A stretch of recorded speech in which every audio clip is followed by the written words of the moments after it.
Hello guys, మనందరికీ civil suit అంటే idea ఉంది కదా. సివిల్ సూట్ అంటే ఏంటో నేను చెప్తాను.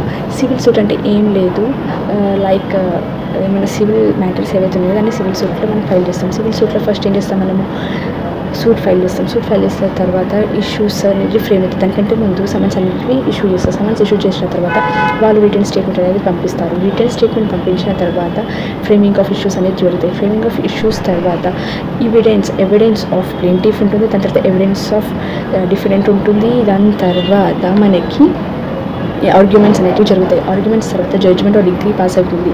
దాని తర్వాత ఇఫ్ డిగ్రీగా జడ్జ్మెంట్ పాస్ అయిన తర్వాత దాన్ని ఎవరు పాటించకపోతే ఎగ్జిక్యూషన్ పిటిషన్ అనేది ఫైల్ చేస్తారు కదా.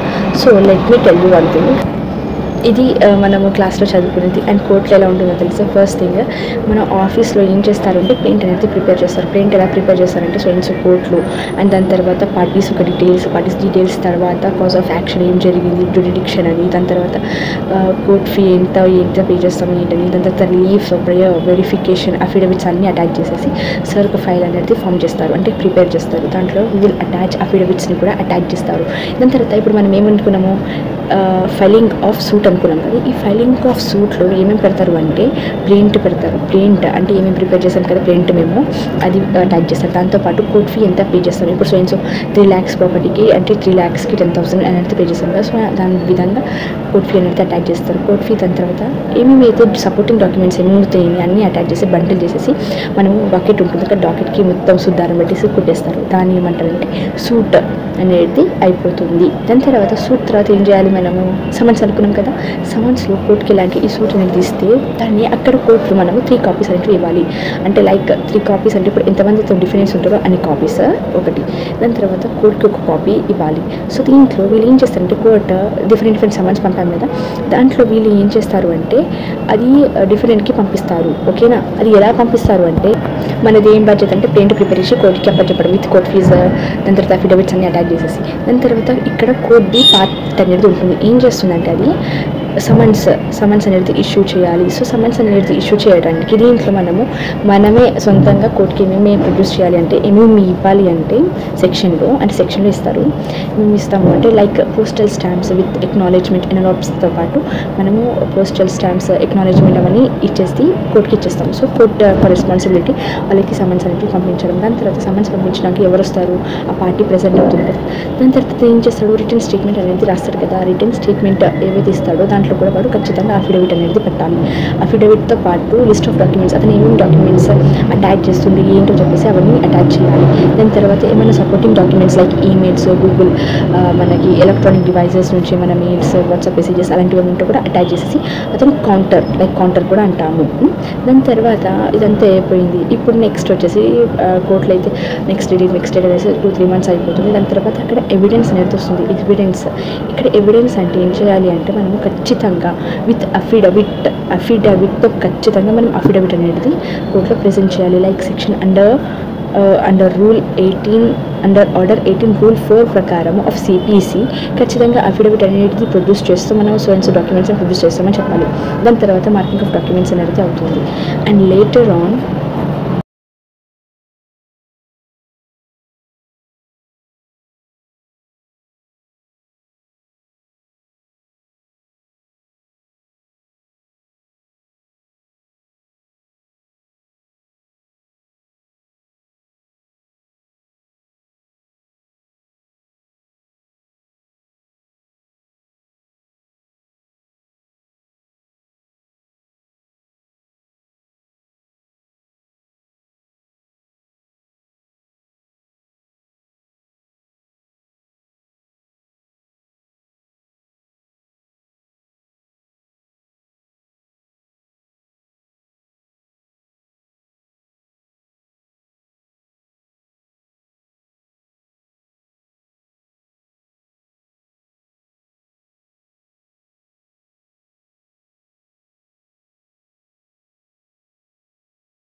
లాస్ట్ స్టేజ్ వచ్చేసి జడ్జిమెంట్ కదా. ఈ జడ్జిమెంట్లో కోర్టు ఫ్యాక్ట్స్ అవన్నిటిని ఇంక్లూడ్ చేస్తుంది. అండ్ ఇన్ జడ్జిమెంట్ కేసులో సైటేషన్స్ కూడా చేస్తారు. కేసుని సైట్ చేస్తారు.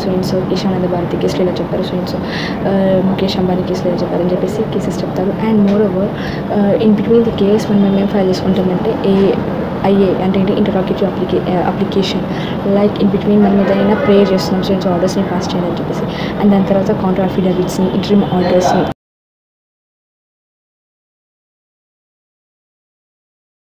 ఇది కదా కోర్టులో సిపిసి ప్రొసీడింగ్స్ ఇలా అవుతాయి కోర్ట్ వర్సెస్ అంటే like studying what we study versus what was there and ఇంకా యాజ్ ఎ ఇంటర్న్ ఏం అబ్జర్వ్ చేశాను అంటే when we are giving the print in the కోర్టులో ఇస్తాం కదా సో ఇది ప్రింట్ అని చెప్పేసి అక్కడ they use to go to the section అక్కడ సూపర్వైజర్ అనే పర్సన్ ఉంటారు sir he use to check whatever is there like proper court fee ఉందా లేకపోతే లైక్ ఏమంటారు కరెక్ట్ డ్యూరిడిక్షన్ ఉందా she use to check all those things check చేసిన తర్వాత అతను రిటర్న్ అన్న చేయొచ్చు లేకపోతే మనకి ఆ తర్వాత ఓఎస్ నెంబర్ అనేది ఇస్తారు అంటే సో కేసు అనేది మనకి ఒక కోర్ట్కి లైక్ అడ్మిషన్ ఇచ్చేస్తారు సో నువ్వు ఈ కోర్ట్కి వెళ్ళిపో అనేసి and later on in that the next date will comes and అక్కడ నుంచి స్టార్ట్ అవుతుంది మన అసలైన proceedings and moreover at least 2 years or 2 years పడుతుంది లైక్ టు పాస్ అని అట్లీస్ట్ ఇట్ వాజ్ టక్కుని ఇప్పుడు కోర్ట్ కేసెస్ 6 monthsలో మనకి జడ్జిమెంట్ రావాలంటే it will be impossible guys thank you